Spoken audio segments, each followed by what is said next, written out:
animal stories. The story of Eddie the Catfish. Eddie the Catfish was restless and bored. The lake where he lived, he'd already explored. I want some adventure. I'm tired of it here. The same old lake bottom year after year. I'm tired of the water. I want to breathe air. I want to search further and visit up there. Oh, careful now, Eddie, warned his good friend Flo. There's places a catfish should not really go. Our moms always tell us, don't swim up too high.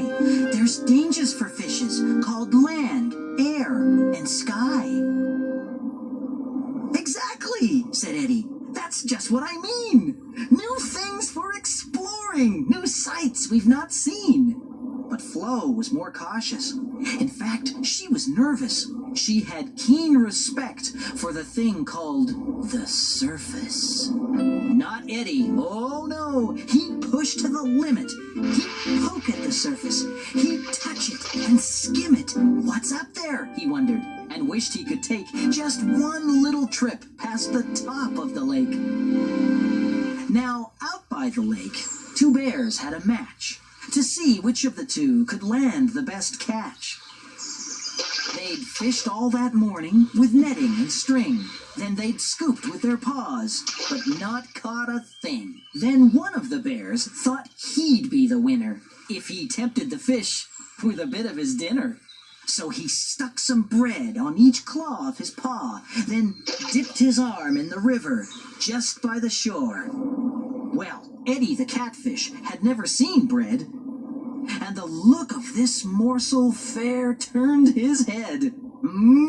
This stuff looks tasty, said Eddie to Flo. I think I will eat it. But Flo shouted, No! It might try to hurt you, or trap you, or harm you. Please, Eddie, use caution. This ought to alarm you. But Eddie swam closer to the claws of the bear. He was sure it was friendly and wanted to share. Don't, Eddie, don't eat a thing you've not seen. Why, really, you don't even know where it's been. Then Eddie replied, You might call me hasty, but how else will I know if it's yucky or tasty?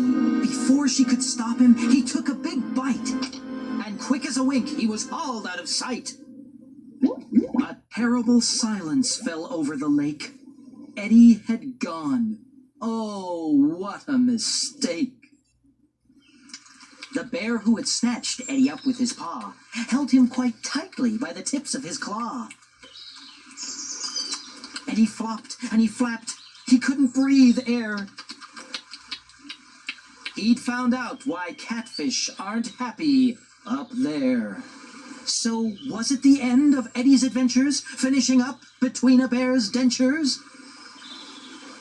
Not at all. You're too small, said the bear in dismay. Off you go, Catfish. Back on your way. Then splash! Down he went, feeling dazed and unsteady.